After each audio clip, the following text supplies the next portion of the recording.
kapaligiran.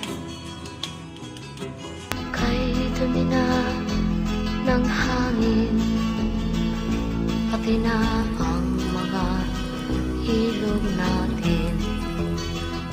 Masama ang pagmulat at malayo-layo na rin ang ating narating.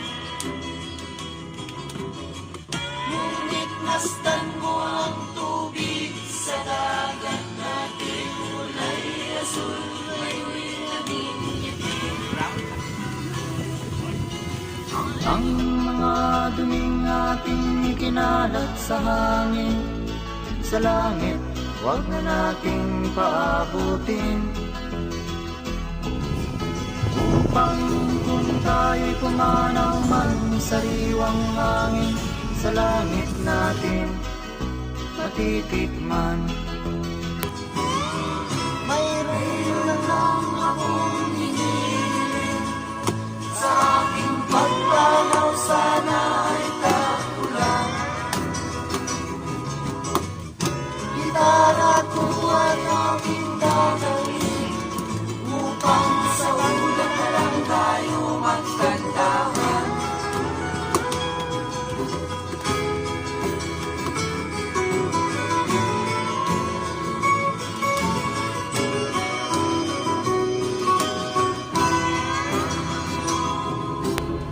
Ang mga bata na ngayon lang isinilang, may namin pa kayang matitikman.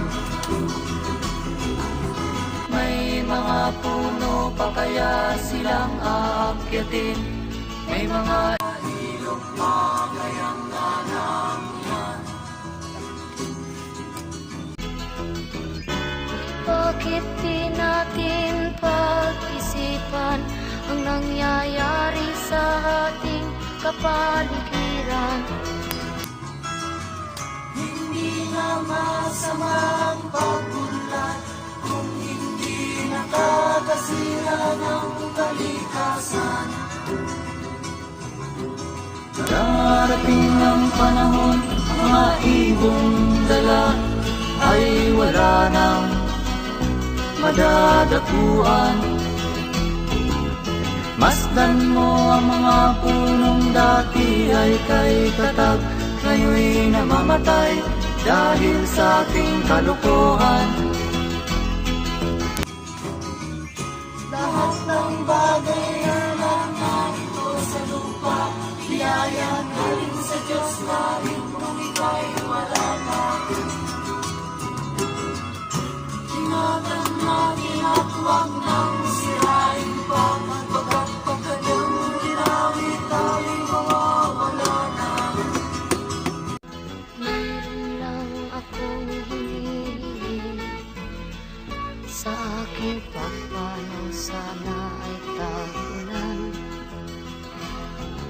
Gitara ko ay aking dadalhin, upang sa ulat na lang tayo magkantahan.